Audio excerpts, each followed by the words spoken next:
नमस्कार, TV9 भारतवर्ष की सबसे बड़ी पेशकश आप देख रहे हैं। मैं हूं आपके साथ निधि वासंदानी, मेरे साथ मेरे सहयोगी करुणा शंकर शर्मा भी हैं। तो सवाल यह है कि मंदिरों में ड्रेस कोड सही या फिर गलत? जी हां, मंदिरों में ड्रेस कोड एक ऐसा मुद्दा जो रह रहकर लगातार उठ रहा है और विवाद भी इस पर होते रहे हैं। एक और बार विवाद हुआ है, पक्ष विपक्ष में तर्क दिए जाते हैं। एक बार फिर मंदिरों में ड्रेस कोड पर बहस जारी है। उत्तराखंड के 3 प्रसिद्ध मंदिरों में ड्रेस कोड को लागू कर दिया गया है। इधर राजस्थान की बात की जाए तो यहां पर भी एक बड़े मंदिर में ऐसे ही कुछ प्रावधान लागू करने की कोशिश की गई, जिससे सरकार के देवस्थानम बोर्ड की ओर से मना कर दिया गया। बिल्कुल सही क्या है और गलत क्या है तय करना आसान नहीं है, लेकिन कुछ बातें जो गैर जरूरी नजर आ रही हैं उनकी एक फहरिस्त हम आपके सामने आज रखने वाले हैं, जबकि जो बातें अच्छी हो सकती हैं उन्हें भी हम आपके सामने रख रहे हैं।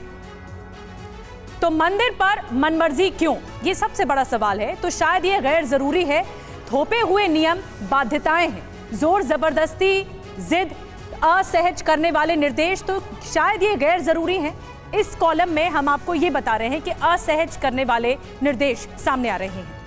तो जिस तरह से निधि ने आपको बताया कि शायद ये गैर जरूरी, लेकिन शायद ये अच्छे भी हैं। परंपराओं से पैदा ये नियम है, संस्कारों से मिली सीख है, मंदिर के मान की समझ के चलते ये फैसला हुआ है। मर्यादाओं का पूरा ख्याल रखा है, भावनाओं की इज्जत की गई। यही वजह है कि सवाल ये उठ रहा है कि क्या जो ड्रेस कोड लागू किया जा रहा है, जो फैसला हुआ है मंदिरों के लिए, क्या ये सही है या फिर गलत है। बिल्कुल, और आइए अब पहले देखते हैं कि उत्तराखंड और राजस्थान का मामला क्या है, ये मामला क्यों सामने आया और इस पर बहस क्यों छिड़ी हुई है। बिग बॉल के जरिए आपको बताते हैं मंदिरों में ड्रेस कोड पर बहस कैसे छिड़ी हुई है। उत्तराखंड की अगर बात करें तो यहाँ पर मामला सामने आया है। हरिद्वार, ऋषिकेश, देहरादून के 3 मंदिरों में ड्रेस कोड लागू करा है। इधर देखिए, राजस्थान की हम बात करें तो राजस्थान के उदयपुर के जगदीश मंदिर में ड्रेस कोड को लागू किया गया है। इसके अलावा उत्तराखंड में मंदिरों में बाकायदा बोर्ड लगा दिए गए हैं कि अब ड्रेस कोड के साथ आना होगा। और साथ ही राजस्थान में मंदिर में ड्रेस कोड का बोर्ड यहां पर भी लगा दिया गया है कि ड्रेस कोड के साथ ही आए। बिल्कुल, बोर्ड पर कपड़ों को लेकर निर्देश दिए गए हैं कि कौन से कपड़े मंदिरों के लिहाज से ठीक हैं और अलाउड हैं, यानी इसकी अनुमति है। देखिए राजस्थान में क्या हुआ है, सरकारी देवस्थानम बोर्ड ने अब जो निर्देश है, जो बोर्ड है, उसको हटा दिया है। राजस्थान में यह जरूर हुआ है। और इसके अलावा ड्रेस कोड को लेकर अब उत्तराखंड में विवाद शुरू हो गया है। विरोध की आवाजें सामने आ रही हैं कि मंदिरों में ये कैसा ड्रेस कोड है, इसको लेकर भी लगातार विवाद हो रहा है। अब देखिए राजस्थान में यह हुआ है, जब देवस्थानम बोर्ड की तरफ से बोर्ड हटाया गया तो इसके बाद राजस्थान की गहलोत सरकार और वीएचपी दोनों इस पूरे मसले पर आमने सामने आ गए। तो उत्तराखंड और राजस्थान का मामला आपको बता रहे हैं, बहस भी करेंगे, लेकिन बड़ी खबर जल्दी से बता दें। उत्तराखंड के कई मंदिरों में ड्रेस कोड लागू कर दिया गया है। पाश्चात्य कपड़ों में नहीं जा पाएंगे श्रद्धालु। 3 बड़े मंदिरों में जारी हुआ है निर्देश। उत्तराखंड के हरिद्वार का मंदिर है दक्षेश्वर महादेव मंदिर, यहाँ पर नियम लागू है और मंदिरों में लगाए गए शालीन कपड़े पहनने की अपील वाले बोर्ड, ये जो बोर्ड हम आपको टीवी स्क्रीन पर दिखा रहे हैं, इसमें साफ साफ लिखा है कि अगर मंदिर में आना है तो ड्रेस कोड, इसी तरह का ड्रेस कोड होना चाहिए। हरिद्वार के मंदिर की तस्वीर आपको दिखा रहे हैं, जहां पर शालीन कपड़े पहनने की अपील करके ये बोर्ड लगाए गए हैं। और आइए अब ये देखते हैं कि उत्तराखंड के किन किन मंदिरों में विनम्र आग्रह के साथ इस ड्रेस कोड को लागू किया गया है। बिग बॉल के जरिए ये इस वक्त हम आपको बता रहे कौन कौन से वो मंदिर हैं। ये है दक्षेश्वर महादेव मंदिर हरिद्वार का।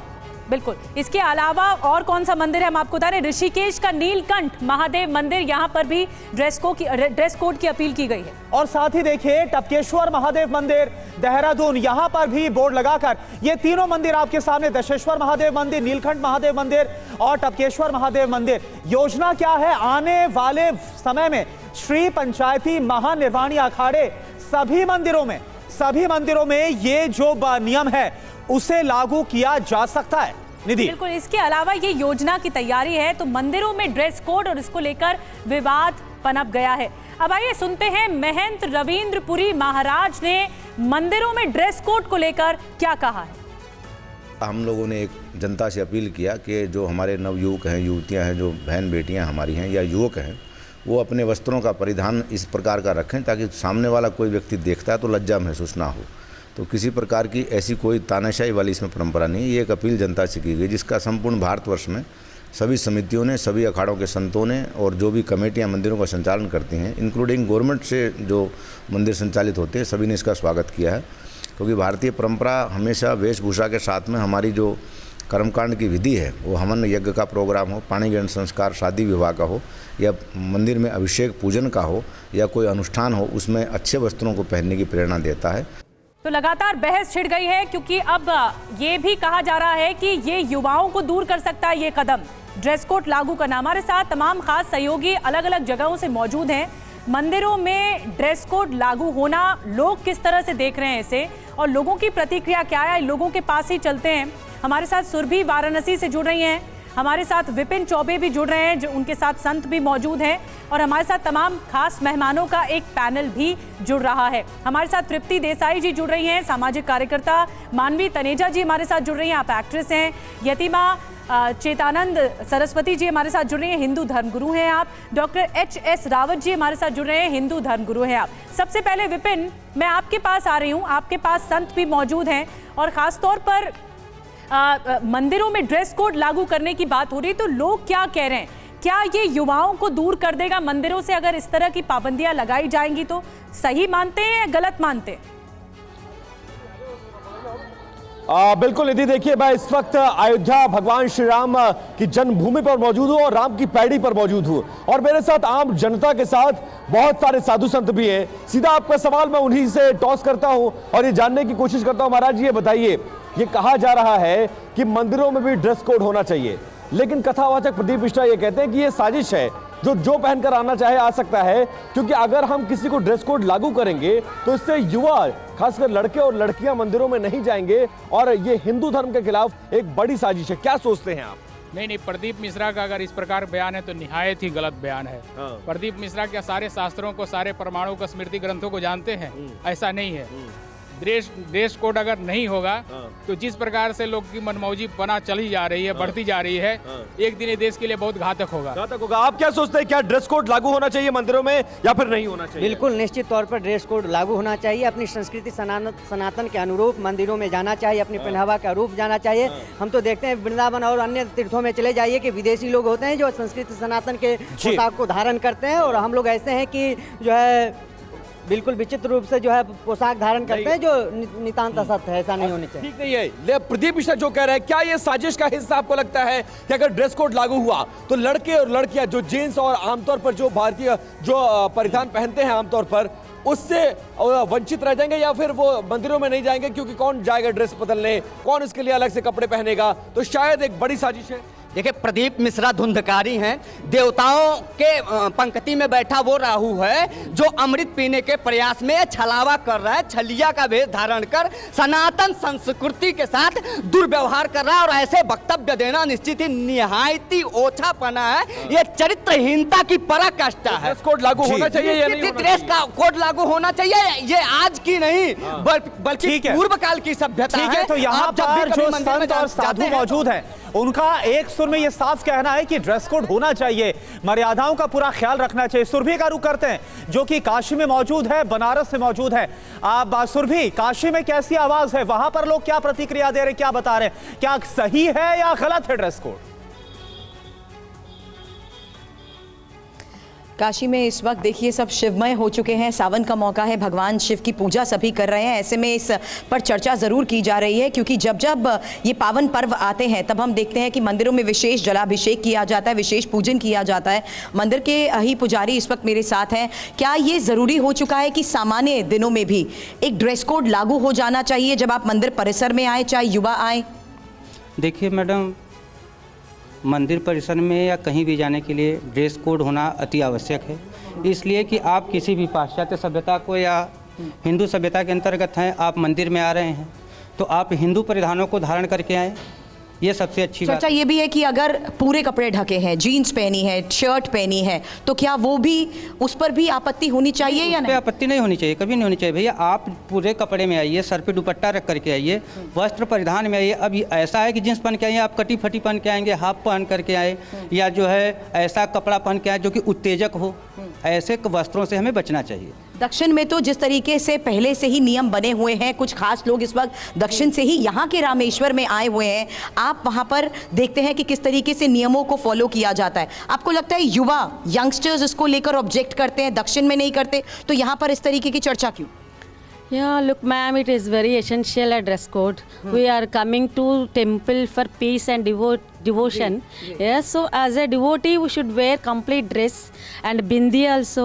And एज अ डिवोटी हमें कंप्लीट ड्रेस जरूर पहननी चाहिए, लेकिन आपको लगता है कि युवा इस बात को लेकर किसी तरीके से सवाल उठा सकते हैं, या उनका रुख, क्योंकि वो मंदिर अगर अपने सामान्य दिनों में जिस तरीके से आते हैं, ऐसे में स्पेशली मंदिर आने के लिए खास तरीके के वस्त्रों को धारण करना, क्या आपको लगता है कि ऐसे में युवा मंदिर आना ही छोड़ दे? इसका कुछ अलग असर हो सकता है? नहीं, ये कोई असर नहीं हो सकता है, क्योंकि मंदिर प्रांगण भगवान जो शिव के आराध्य हैं, यहाँ पे ड्रेस कोड होना अनिवार्य होता है, क्योंकि इससे होता है कि परंपरागत हिंदू धर्म में ड्रेस कोड होता है, क्योंकि पहले जो पहनावा था वो थोड़ा प्रचलन बदल रहा है, इसके लिए ड्रेस कोड जो हो रहा है वो अनिवार्य होना चाहिए, जरूरी है। और इस बीच ये बात चर्चा इस लिहाज से निधि यहाँ पर ये की जा रही है कि जब आपको पता है कि आप जिस परिसर में आ रहे हैं उस परिसर को ध्यान में रखते हुए मर्यादा अगर बनाई जा रही है, और ये भी है कि अगर आप मंदिर प्रांगण में तो अब यहाँ पर बात हो रही है तो सवाल क्यों? बिल्कुल, आप बड़ी बात उठा रहे हैं, और वहां पर जितने भी लोग हैं उन्होंने एक बड़ी बात उठाई है कि अगर आप मंदिरों में आ रहे हैं, मंदिर प्रांगण में आ रहे हैं, तो एक श्रद्धालु के तरह आएं, और इस तरह से कपड़ों का ध्यान रखना जरूरी है। ये वहां से प्रतिक्रिया बनारस से निकल कर आ रही है। मेरे साथ शालिनी भी मौजूद है, क्योंकि दिल्ली में देखिए बागेश्वर धाम सरकार मौजूद है, उनका दरबार लगा है, तो पंडित धीरेन्द्र कृष्ण शास्त्री के जो अनुयायी हैं वो क्या मानते हैं, मंदिरों में ड्रेस कोड शालिनी होना चाहिए या नहीं होना चाहिए? देखिए, मैं आपको बता दूं कि मैं यहाँ बागेश्वर धाम का जो कथा स्थल है, पीछे देखिए यज्ञ स्थल में यज्ञ भी चल रहा है, और जो भक्त हैं वो हमारे साथ हैं। पीछे यज्ञ हो रहा है, हम भक्तों से बातचीत करेंगे और जानेंगे कि क्या मंदिरों में जो ड्रेस कोड आ रहा है वो होना चाहिए कि नहीं होना चाहिए। क्या कहते हैं आप? बिल्कुल होना चाहिए, एकदम सही है, हिंदू धर्म के लिए बिल्कुल सही होना चाहिए। आप क्या सोचती हैं, ड्रेस कोड होना चाहिए कि नहीं होना चाहिए? बिल्कुल भी नहीं होना चाहिए। युवा क्या ड्रेस कोड लागू होने के बाद क्या मंदिरों से दूर हो जाएंगे, मंदिर कम जाएंगे? नहीं, बिल्कुल भी नहीं होना चाहिए। वैसे तो आपको क्या लगता है कि युवा मंदिरों में कम जाएंगे अगर ड्रेस कोड लागू हो जाएगा? सही लागू होगा, अगर होगा तो अच्छा ही रहेगा। कहा जा रहा है कि शॉर्ट्स पहनकर नहीं जा सकते, इससे जो है ना ये अमर्यादित कपड़े होते हैं।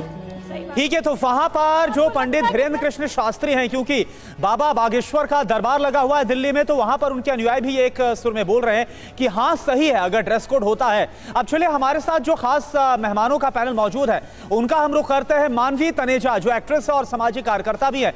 मेरा सवाल आपसे, आपने भी सुना कि जो संत समाज है, साधु है, जो पुजारी हैं, वो ये बोल रहे हैं कि मर्यादाओं का युवाओं को ख्याल रखना चाहिए, ऐसे कपड़ों से बचना चाहिए जो उत्तेजक हो। देखिए, मुझे तो ये समझ में नहीं आता कौन से कानून में, कौन से ग्रंथ में, कौन से किताब में लिखा है कि हमें क्या पहनना चाहिए, और ये धर्म के ठेकेदार हमें बताएंगे कि हमें क्या पहनना चाहिए और क्या नहीं पहनना चाहिए। देखिए, आराम से बात करिए आप मानवी जी। नहीं, आप धर्म के ठेकेदार नहीं बोल सकते, आप सभ्यता में बात करिए, बात सभ्यता में करोगी तो सुनोगी। मुझे जवाब देने दीजिए। गलत शब्दों का इस्तेमाल नहीं सुना जाएगा यहाँ पर। धर्म के ठेकेदार क्या होते हैं? धर्म के ठेकेदार क्या होते हैं? हमें हमारी मर्यादा पता है। आप पहले मुझे ये बताइए, मर्यादा आप बताइए। ड्रेस कोड आपने तय कर दिया। अच्छा चलिए, रावत जी, मानवी तनेजा, सुनिए, किसी की बात भी समझ में नहीं आएगी। आराम से अपनी बात को रखिए, बता दो। पहले सुन लीजिए। रावत जी एक रिक्वेस्ट है, रावत जी रिक्वेस्ट है, एक बार सुन लेते हैं। इनसे पूछिए क्या तर्क है, क्या बात है, क्या चाहते हैं? धर्म के ठेकेदार क्या गलत बोला है? मानवी जी अब बहुत सभ्यता से बात करिए, बोलिए कि धर्म को मानने वाले लोग धार्मिक हैं, आपको आस्था रखनी चाहिए। मानवी जी, आप 100 करोड़ हिंदू का अपमान कर रही हैं। रावत जी और मानवी जी, एक सेकंड तमीज नहीं आपको बात करने की, धर्म के ठेकेदार। लड़कियां मंदिर में घूंघट ओढ़ कर जाए, पहले मुझे ये बता दे कि ये ड्रेस कोड पूजा कर सकती हो जीन्स में, उसकी मर्यादा में पूजा कर सकती हो, आप मंदिर में हवन कर सकती हो, मंदिरों में पूजा कर सकती हो क्या? सिर्फ ये सवाल पूछा है मानवी जी और रावत जी, एक रावत जी, मुझे आप लोगों का ऑडियो डाउन करना पड़ेगा। मानवी जी देखिए, आपत्ति ये है उनकी शब्द को लेकर आपत्ति है, लैंग्वेज पे तो कंट्रोल रखिए ना, थोड़ा भाषा पे ध्यान दीजिए, हम बहस को सार्थक बनाना चाहते हैं और तर्क के लिहाज से हम इस डिबेट को आगे बढ़ा पाए। देखिए तर्क तभी बताऊंगी जब ये बताएंगे कि ड्रेस कोड की मर्यादा क्या है, एग्जैक्टली ड्रेस कोड में डूज एंड डोंट्स क्या है, और उसके बाद मैं डिबेट बताऊंगी। आप जितनी मर्जी मॉडर्न हो, मुस्लिम जितनी भी मॉडर्न हो, कितनी भी बड़ी हीरोइन हो या कलाकार हो या मॉडल हो, अगर हज करने कोई जाती है ना तो सबका एक ड्रेस कोड होता है। चाहे शाहरुख खान हो, सलमान खान हो, कोई भी हो, हज में सबका ड्रेस कोड होता है। जैनिक जितना मर्जी बढ़ाओ, सुनिए पहले, सुनिए तर्क की बातें सुनिए पहले, मैं तर्क की बातें कर रहा हूँ ना, आपने कहा तर्क की बातें करो, मेरे से बात करिए ना। जब हज के अंदर सब लोग एक ड्रेस में जाते हैं, जैनी सारे सब लोग एक ड्रेस में जाते हैं, आप कभी गुरुद्वारे गई है? गुरुद्वारे गई है कभी आप? भाई ड्रेस कोड की परिभाषा गुरुद्वारे गई है आप कभी? सुनिए, मैं आप दोनों को रोक रही हूँ, मैं आप दोनों को रोक रही हूँ, आपका ऑडियो डाउन कर रही हूँ, मानवी जी भी और रावत जी भी। ये बहस का मंच इस तरह से नहीं आगे बढ़ेगा। आप एक एक करके नहीं, रावत जी आपकी बारी नहीं आई, रावत जी आपकी बारी नहीं आई, मैं उनसे लगातार कह रही हूँ भाषा पे संयम रखें, आपकी बारी नहीं आई। मैं चाहूंगी मैं अपने रिपोर्टर्स के पास जाऊं, मैं चाहूंगी विपिन के पास जाऊं। एक सेकेंड, थोड़ा शांति बढ़ती है, इस तरह से बहस आगे नहीं बढ़ेगी। रावत जी इस तरह से बहस आगे नहीं बढ़ेगी। मानवी जी एक मिनट शांत हो जाइए, जब बारी आएगी रावत जी आपकी तब आप बोलिएगा, इस तरह से बहस आगे नहीं बढ़ेगी। मैं विपिन के पास जा रही हूं, उनके पास लोग मौजूद हैं। देखिए, लोगों से ही, जनता से ही आगे बढ़ती है बात। क्या प्रतिक्रिया वहां से आ रही है, संत क्या कह रहे हैं? इस तरह से सार्थक बहस नहीं हो सकती। विपिन के पास चलेंगे, उसके बाद स्टूडियो में आएंगे। विपिन, वहां पर लोग क्या कह रहे हैं, ड्रेस कोड को लेकर क्या कह रहे हैं? क्या बहुत ज्यादा विरोध हो रहा है ड्रेस कोड को लेकर? क्या कह रहे हैं लोग? बिल्कुल दीप, बिना वक्त जाए किए तमाम साधु संत हमारे साथ राम की पैड़ी पर मौजूद हैं और बहुत सारे लोगों से चर्चा हुई है, तो उनकी राय जान लेते हैं। महाराज जी ये बताइए, अपना परिचय दीजिए और ये बताइए, ड्रेस कोड को लेकर नया विवाद छिड़ गया है, क्या ये हिंदू सभ्यता संस्कृति के पक्ष में है या फिर विपक्ष में है? मैं महंत पवन कुमार दास शास्त्री, महामंत्री अयोध्या संत समिति। ड्रेस कोड पर जो विवाद छिड़ा है, यह विवाद होना नहीं चाहिए। ड्रेस कोड हमारे यहाँ फिक्स है पहले से ही, मतलब होना चाहिए मंदिरों में। प्रदीप मिश्रा जो कह रहे हैं तर्क, ये साजिश है हिंदू धर्म के खिलाफ, ऐसा कुछ मानते हैं आप? नहीं, बिल्कुल ये साजिश है। अगर छूट देते हैं तब साजिश है। अच्छा। और अगर इस नियंत्रण को लागू करते हैं तो यह साजिश नहीं है। साजिश नहीं है, लेकिन क्या अगर ऐसा होता है तो युवा जो है, जो आमतौर पर जो परिधान पहनते हैं, वो फिर आलस करेंगे, नहीं जाएंगे मंदिरों में, तो उनको मंदिरों से दूर रखने की क्या ये साजिश नहीं हो सकती, जैसा प्रदीप मिश्रा कह रहे हैं? बिल्कुल नहीं। हमारे यहाँ कहा गया है देवम भूत्वा देवम यजेत, देवता का स्वरूप धारण करके देवताओं का यजन करना है। इसी बात का बहाना लेकर मुंतसिरवा भी आया था, है ना। लेकिन देश के युवा और छोटे छोटे बच्चे भी, उनका आपने वीडियो देखा होगा, जो क्या उसकी दुर्दशा कर दी है। और आज माफी मांगी मनोज मुंतशिर शुक्ला। ठीक है, अब उसके माफी मांगने से कुछ नहीं होगा, उसकी तो ठीक है। विपिन, एक बार फिर से आपके पास लौटेंगे, तो जो संत समाज है वो ये साफ बोल रहा है कि हाँ, ड्रेस कोड लागू होना चाहिए और ये बहुत जरूरी है। अब देखिए, तृप्ति देसाई भी हमारे साथ है जो कि सामाजिक कार्यकर्ता है, और यतिमा चेतनानंद सरस्वती जी हमारे साथ है जो कि हिंदू धर्मगुरु हैं। मैं पहले तृप्ति देसाई आपके पास आ रहा हूं। देखिए, अलग अलग बातें, अलग अलग तर्क निकलकर सामने आ रहे हैं। आपको क्या लगता है, ये वाकई में क्या युवाओं पर थोपा जा रहा है, या फिर मंदिरों की मर्यादाओं का ख्याल रखते हुए ये फैसला बहुत जरूरी हो जाता है? आपको क्या लग रहा है? मुझे लगता है कि ये थोपा जा रहा है। और आपने देखा होगा कि हमारा जो भारत है वो संविधान के ऊपर चलता है, किसी धर्म के ऊपर चलता नहीं है।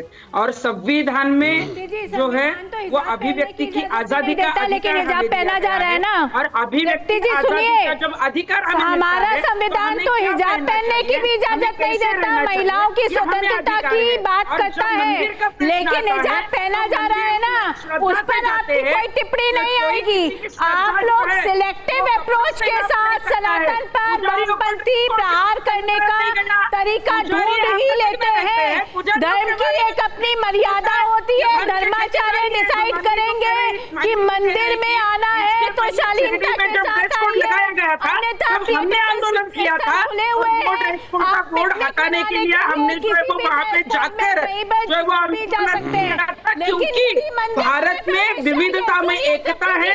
सभी जाति धर्मों के लोग रहते हैं, अलग अलग जाति धर्मों के अलग अलग ड्रेस कोड रहे और इसमें अश्लीलता और पूरा ड्रेस ऐसा जो है वो कोई भी डेफिनेशन हम नहीं कर सकते।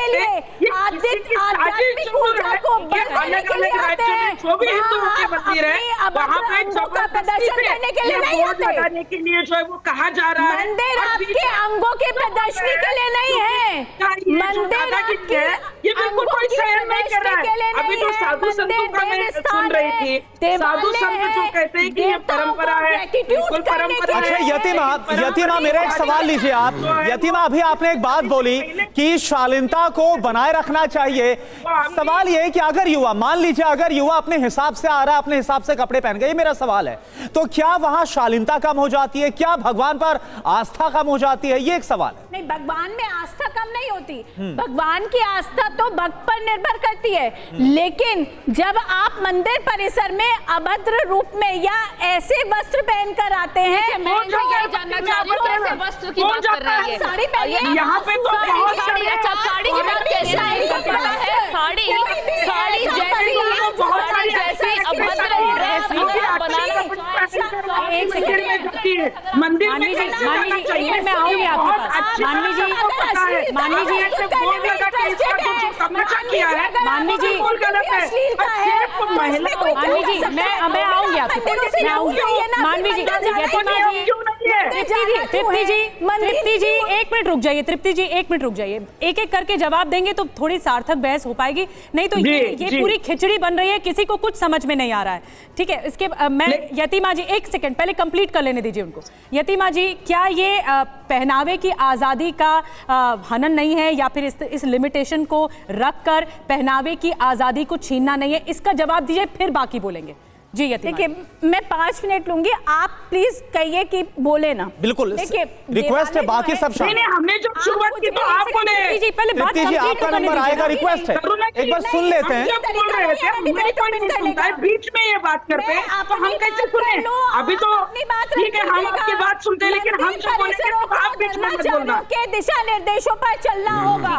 मंदिर में अगर आना है, आप मंदिर पिकनिक स्पॉट नहीं है, पर्यटक स्थल। मंदिर क्या आपकी प्रॉपर्टी है क्या? तो हम आपका सुने, भगवान की प्रॉपर्टी है, भगवान की है। मंदिर पिकनिक स्पॉट नहीं है, बड़ी बात आपने कही। यतीमा जी आपको रोक रही हूँ, यतीमा जी मैं आपको रोक रही हूँ। महंत राजू दास जी हमारे साथ जुड़े हैं, उन्हीं से पूछ लेते हैं। आपने कहा मंदिर पिकनिक स्पॉट नहीं है, एक रूल्स होने चाहिए मंदिर में आने के लिए और पहनावे पर ध्यान देना चाहिए। आपने अपनी बात रखी, आप सब एक एक करके अपनी बात रखेंगे। विपिन, आपके पास मैं आ रही हूँ। महंत राजू दास जी क्या कह रहे हैं? मंदिर पिकनिक स्पॉट नहीं है, इसलिए ड्रेस कोड होना ही चाहिए। बिल्कुल, जरा फटाफट बताइए कि मंदिर को क्या पिकनिक स्पॉट की तरह यूज करना चाहिए? कोई ड्रेस कोड नहीं, या ड्रेस कोड होना ही चाहिए कि आपको मंदिर आना है तो इसी तरह के परिधान में आएंगे, वरना आपको एंट्री नहीं मिलेगी? क्या सोचते हैं आप? नहीं, देखिए, पहली बात तो भगवान भाव के भूखे हैं, किसी ड्रेस और किसी वेशभूषा के नहीं। लेकिन निवेदन ये है कि मंदिर क्या है? आस्था का प्रतीक है। अगर व्यक्ति मंदिर जाता है तो स्वाभाविक अर्धनग्न होकर नारियां जब मंदिर पहुंचेगी, हमारी बहनें जब वहां पहुंचे तो रील्स बनाने लगे, दूसरे प्रकार से वो मंदिर परिसर में बैठकर कुछ दूसरा वार्तालाप करने लगे। लड़कों के लिए भी ड्रेस कोड की बात कही जा रही है कि जींस नहीं, रिप जींस नहीं। नहीं, सबके लिए, सबके लिए जब लागू हो तो सबके लिए लागू हो, होना भी चाहिए। लेकिन विषय ये नहीं कि ड्रेस कोड लागू ही होना चाहिए। अपना स्वयं में हर व्यक्ति के मन में एक भाव जगनी चाहिए कि हम मंदिर जाते क्यों हैं। मतलब ड्रेस कोड लागू होना चाहिए कि नहीं होना चाहिए? होना चाहिए, होना चाहिए। प्रदीप मिश्रा जो कह रहे हैं उस पर अपना आपका रुख क्या है कि ये हिंदू धर्म के खिलाफ साजिश है, युवाओं को मंदिर से दूर करने की साजिश है, वो जो पहनकर जाना चाहे जा सकता है? नहीं, ऐसा नहीं। प्रदीप मिश्रा जी को पहले अपने आप के अंदर मनन करना पड़ेगा। वो कथा व्यास हैं। कथा व्यास के मतलब ये नहीं होता जो मर्जी से बोलते चले जाए। उन्होंने कहा क्या, किस अपशब्द का उन्होंने प्रयोग किया? कहा जो ड्रेस कोड का बात करता है वो विधर्मी है। अरे गजब आप बात करते हो। क्या मंदिर पहुंचकर अर्धनग्न होकर वहाँ पिकनिक स्पॉट तो नहीं है ना? आप देखिए, अभी बीच में यहाँ का विवाद चल रहा था, जो भी आना, अरे ये धार्मिक प्लेस है, आस्था का विषय है, ये सनातन संस्कृति का विषय है। इसका मतलब थोड़े ना कि तुम इस प्रकार से व्यवहार करोगे।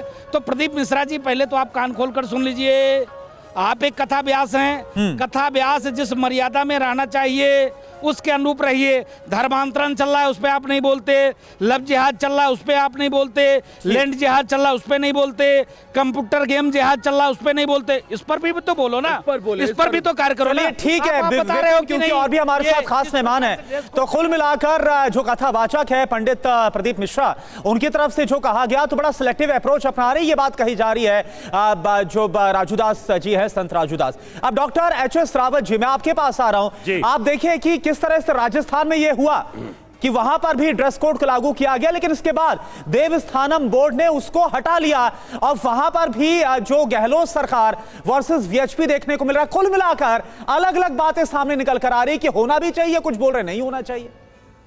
देखिए, सनातन धर्म के साथ साथ जितने भी धर्म है सब में एक ड्रेस कोड है। आप अगर चर्च में जाते हैं तो वहां भी एक ड्रेस कोड है, आप कहीं पर भी जाते हैं, हज में जाते हैं तो एक ड्रेस कोड है, आप गुरुद्वारे में जाते हैं तो सर ढकना परम आवश्यक है। जैनियों का अपना एक ड्रेस कोड है, बौद्धों का अपना एक ड्रेस कोड है, हर चीज का क्रम के हिसाब से ड्रेस कोड होता है। सनातन धर्म में अगर आप पूजा पद्धति मानते हो और जाते हो कोई हवन करते हो तो आप जीन्स में हवन नहीं कर सकते बैठ के, क्योंकि आपका शरीर टाइट हो जाता है। जब ध्यान की प्रक्रिया होती है, आहुति होती है और इधर आपको तकलीफ हो रही हो या आप स्कर्ट पहन के अगर हवन करने बैठ जाएं तो आप नहीं कर सकते। इसलिए खुले वस्त्र जो होते हैं साउथ इंडिया के अंदर, आप मंदिरों में जाएंगे तो हमारे ये कपड़े हटवा दिए जाते हैं, एक धोती होती है, धोती के अंदर आदमी कंफर्टेबल होता है, शरीर का कोई पार्ट्स दबता नहीं है, दर्द नहीं होता है और ध्यान भगवान के प्रति लगा होता है। इसलिए कोई भी पूजा पद्धति में ड्रेस कोड मस्ट आवश्यक होता है। आपने अपनी बात रखी, कह रही थी रावत जी, आपने बोला बैठकर कौन सी किताब में नहीं। मानवी जी, ये एक मैं आपसे सवाल करना चाह रही हूँ। रावत जी, एक मिनट रुक जाइए, आपने अपनी बात रखी। प्रदीप कर्मकांड प्रदीप हमारी कर्मकांड की किताब है, उसके अंदर ये लिखा हुआ है, उसके अंदर ये लिखा हुआ है कि जब आप मानवी जी, एक सवाल आपसे लेना चाह रही हूँ। रावत जी, आपने अपनी बात रखी। मानवी जी, मैं एक सवाल पूछना चाह रही हूँ। मंदिर जैसी जगह पर जो धार्मिक स्थल होते हैं उन जगहों पर ये जो नियमावली सामने आती है, इसमें ये साफ तौर पर कहा जाता है कि आपकी मनमर्जी के हिसाब से कपड़े नहीं पहने जाएंगे, आप उन हिसाब से पहनेंगे जो मंदिर के अकॉर्डिंग है या फिर किसी धार्मिक स्थल के अकॉर्डिंग है। तो आपका क्या तर्क है इस पे? देखिए, बहुत ही ग्रे एरिया है, कुछ भी ब्लैक एंड व्हाइट में नहीं है। डूज एंड डोंट्स पहले तो मेरे को कहीं ब्लैक एंड व्हाइट में नहीं दिखता कि क्या पहनना चाहिए क्या नहीं पहनना चाहिए। जैसे मैंने इनसे कई बार सवाल किया, मेरे को बोलने देना, बीच में मत बोल। एक मिनट, मैं डिबेट से चली जाऊंगी, मुझे सुन लेते हैं, मैं जा रही हूं। शालीनता की परिभाषा पर खरा उतरता हो वो पहनने की अनुमति दी जाती है, लेकिन कोई भी ऐसा वस्त्र जो शालीन नहीं है, जो अभद्र है, यतिमा मानवी आप रुकिए,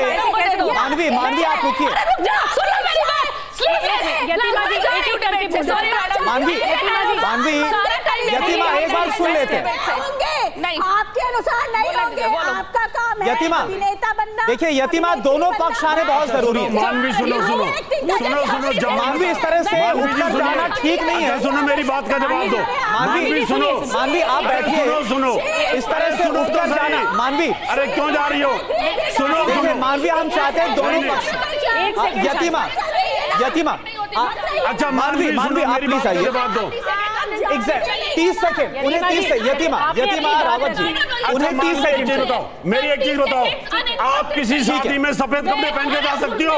यतिमा, आप किसी शादी में सफेद कपड़े पहन के जा सकती हो? जा सकती हो क्या? आप कोई शादी में जाती हो सफेद कपड़े पहन के जा सकती हो? रावत जी, आप प्लीज आइए, आप इस बातों का जवाब दीजिए। 30 सेकंड उनको चाहिए। एक बार मानवी जी को सुन लेते हैं, उसके बाद फिर आपका पक्ष आएगा। दोनों पक्ष आने बहुत जरूरी है। ठीक है, अब मैं चाहूंगा और ये एक रिक्वेस्ट है कि प्लीज कोई बीच में ना रोके, एक एक करके बोले। मानवी आप बोलिए, एक मिनट, सबका पक्ष आना जरूरी है। आपने यतिमा जी अपनी बात रखी, अब आप बोलिए। साड़ी कह रहे हैं, ठीक है, साड़ी में जाएंगे। अरे सुन लीजिए ना मैडम, मैं चली जाऊंगी, फिर आप भी बैठना टीवी के आगे और 30 सेकंड उनको बोलने दीजिए। इनका ऑडियो या तो डाउन कर दीजिए। मैं आपसे रिक्वेस्ट कर रही हूँ, प्लीज उनको अपनी बात कंप्लीट, मैं आपको करने दूंगी, मैं आपको करने दूंगी। डिबेट होती है, पहले बोलने दीजिए। अरे पहले मुझे मेरा सेंटेंस तो बोलने दो। ऐसे मैं चली जाऊंगी। ऐसे डिबेट नहीं होती है, ऐसे डिबेट नहीं होती है कि मुझे बोलने नहीं देंगे। अरे नहीं, पहले मैं बोलूंगी, उन्होंने सिर्फ 30 सेकंड मांगे। अब क्योंकि वक्त भी खत्म हो जाएगा, उन्होंने रावत जी सिर्फ 30 सेकंड मांगे, उसके बाद फिर 30 सेकंड ये कह रहे हैं साड़ी में जाना चाहिए, ये कह रहे हैं साड़ी में जाना चाहिए, मैंने माना साड़ी में जाना चाहिए, लेकिन उसको कौन डिफाइन करेगा? ब्लाउज स्लीवलेस भी आता है, ब्लाउज डीप नेक भी आता है, ब्लाउज बैकलेस भी होता है, ब्लाउज ऑफ शोल्डर भी होता है। साड़ी अगर आप उसे ड्रेप करें उसमें अपना पूरा पेट भी दिखा सकते हैं। अब बता दीजिए अश्लीलता कहां जाएगी? आप कह रहे हैं ना जीन्स टॉप में अलाउड नहीं है, लेकिन ब्लाउज को आप अगर चाहें उसको 15 तरीके से पहन सकते हैं। अब अश्लीलता कहां जाएगी? इसका जवाब दीजिए। आपने साड़ी बोली है, सवाल पूछ लिया आपने, बात रख दी मानवी, अब सुनते हैं। ठीक है यतीमा जवाब दीजिए आप, यतीमा जवाब दीजिए। मानवी जी कौन करेगा? चलिए सुन लेते हैं यतीमा जी। उत्तेजक परिधान अनुमति नहीं दी जाएगी, इसको डिफाइन कर रहे हैं ना।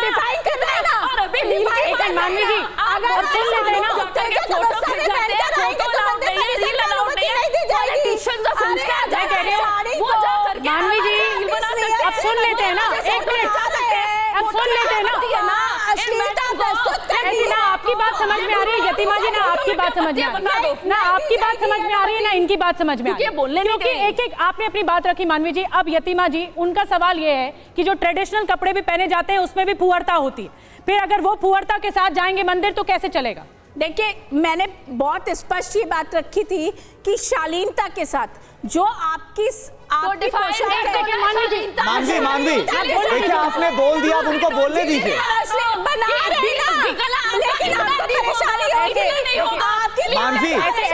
मानवी अब इनको यतीमा को बोलने दीजिए। मानवी यतीमा आप बोलिए, फिर रावत जी आप, फिर उसके बाद हमारे साथ और भी गेस्ट हैं। बोलिए। ठीक है यतीमा जी अपनी बात आधे मिनट में यतीमा आप बोलिए। सनातनी परंपरा के अनुसार जो भी सभ्यता के दायरे में आता हो, जो भी शालीन हो, और हर सनातनी जो मंदिर जाता है, जिसकी देव प्रतिमाओं में आस्था है, जिनकी देवालयों में आस्था है, और जो वास्तविक पूजा की या आध्यात्मिक ऊर्जा को अपनी प्रबल करने मंदिर परिसर में जा रहा है, उसको पता है शालीनता की परिभाषा। या न्यूज चैनल की डिबेट पर डूज एंड डोंट बताने की आवश्यकता नहीं है। ठीक है अगर कोई शालीन नहीं है, ठीक है अगर कपड़ों में, रावत जी आपके पास आ रही हूँ, अगर कपड़ों में कोई शालीन नहीं है और वो मंदिर में दाखिल होता है तो फिर रावत जी क्या उसकी आस्था स्वीकार नहीं करते भगवान?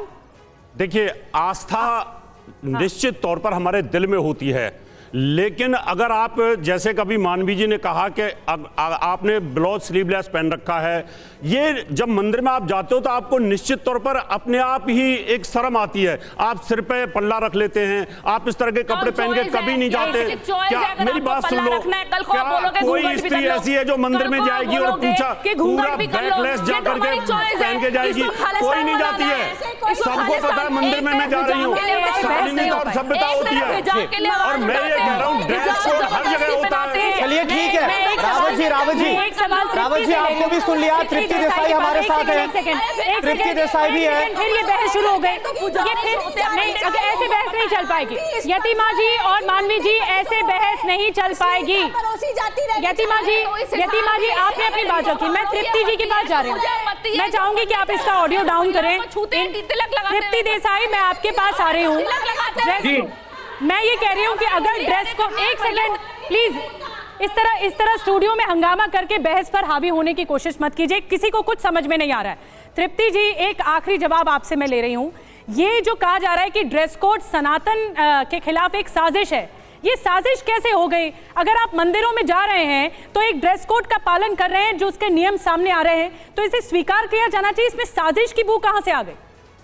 नहीं, ये देखिए कि ड्रेस कोड तो मंदिरों में नहीं होना चाहिए, ये कोई स्कूल नहीं है, ये कोई जॉब का ठिकाना नहीं है, यहाँ पे सभी जाति धर्मों के लोग आते हैं। अभी जब साड़ी की बात होती है तो हमारे महाराष्ट्र में जब आदिवासी महिलाएं हैं जो साड़ी पहनते हैं वो ब्लाउज पहनते ही नहीं है। जब पुरुषों की बात होती है, हमारे यहाँ पे खेती करने वाले जो लोग हैं वो हाफ खाकी बरम्यूडा जो है वो उनका रेगुलर ड्रेस है, तो वो कौन सा दूसरा ड्रेस पहन के आएंगे? अलग अलग जाति धर्मों का अलग अलग ड्रेस है। भगवान के यहाँ पे श्रद्धा से जाना चाहिए और विचारों की शालीनता होनी चाहिए, कपड़ों की शालीनता नहीं। और मंदिरों में हम जब जाते हैं तो कोई बिल्कुल अश्लील कपड़े पहनता नहीं है, कुल मिलाकर वो वहाँ पे कुल श्रद्धा मिलाकर से यहाँ जाते पर हैं। तमाम बातें तो ये सामने आ नियम रही किस लिए? हैं, जहाँ एक ये तरफ किस लिए बना ये भी रहे कहा हैं? जा रहा है और कि जो ऐसा बीच में बातें कर करना रहे हैं ना, ये ये थोपना दोनों, समान है, करुणा जी, युवा मेरा पर सवाल युवा इनसे पर है, थोपना है, ये जो कहा जा रहा रावत जी है। और- जतिमा और अब कोई है, वाइंड अप करें बस। एक ही सवाल है, जब ये कपड़ों 10 सेकंड की बताइए आप क्या बोल रहे हैं। ड्रेस कोड का जो नियम है वो जब नागा साधु मंदिर में आएंगे नहीं आएंगे मर्यादा में तो बात है। चलिए ठीक है तो अलग अलग बातें, अलग अलग राय निकलकर सामने आ रही कि हाँ ड्रेस कोड होना चाहिए, मर्यादाओं का ख्याल रखना चाहिए, परंपराओं का ख्याल रखना चाहिए, लेकिन दूसरी तरफ कहा जा रहा है कि ये थोपने समान है, ऐसा सरासर गलत है। आप सभी का बहुत बहुत शुक्रिया हमारे साथ इस चर्चा में, इस बहस में शामिल होने के लिए।